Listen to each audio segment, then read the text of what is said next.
ফাইনালে বাদ বিরাট কোহলি, কে করবেন ওপেন জানিয়ে দিলেন রোহিত শর্মা। টি-20 বিশ্বকাপ ফাইনালের আগে ভারতীয় দলের সবথেকে বড় চিন্তার কারণ হলো বিরাট কোহলির ফর্ম। ফাইনালে ভারতীয় দলের হয়ে কে ওপেন করবেন জানিয়ে দিলেন রোহিত শর্মা।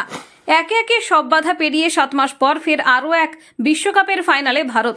সেমিফাইনালে ইংরেজদের বিরুদ্ধে বদলার বৃত্ত পূর্ণ করে এবার লক্ষ্য দ্বিতীয় টি-20 বিশ্বকাপ জয়। সামনে বাধা শুধু দক্ষিণ আফ্রিকা। ফাইনাল চ্যালেঞ্জ নিতে তৈরি টিম ইন্ডিয়া।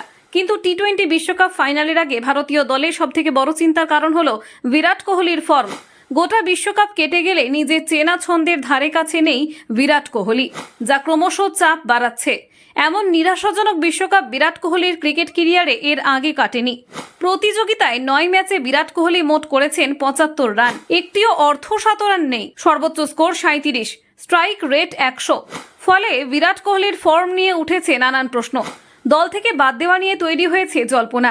ফাইনালে কি এরপরেও বিরাট কোহলিকে খেলানো হবে? ক্রিকেট বিশেষজ্ঞদের একাংশ তুলেছেন এই প্রশ্ন। সেমিফাইনাল জয়ের পরে বিরাট কোহলিকে নিয়ে মুখ খুললেন রোহিত শর্মা। কোহলিকে নিয়ে বড় কথা বলে দিলেন ভারতের অধিনায়ক। পরিষ্কার জানিয়ে দিলেন দক্ষিণ আফ্রিকার বিরুদ্ধে মেগা ফাইনালে কোহলিকে দল থেকে বাদ দেওয়া হবে কিনা। রোহিত শর্মা বলেন, বিরাট কেমন ক্রিকেটার তা আমরা সবাই জানি। সবার কেরিয়ারেই খারাপ সময় আসে। ও জাত ক্রিকেটার, সেটাই গুরুত্বপূর্ণ।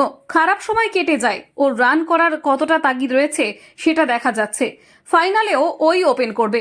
রোহিতের কথা থেকে স্পষ্ট, বিরাট কোহলির মতো মহাতারকাকে কয়েকটা ম্যাচে ব্যাটে রান না থাকা নিয়ে বিচার করার কোনো প্রশ্নই ওঠে না। বড় ম্যাচে যে কোহলি ব্যাট বারবার কথা বলেছে তা স্মরণ করিয়ে দিয়েছেন রোহিত। ফলে কোহলিতে বিরাট আস্থা রোহিত।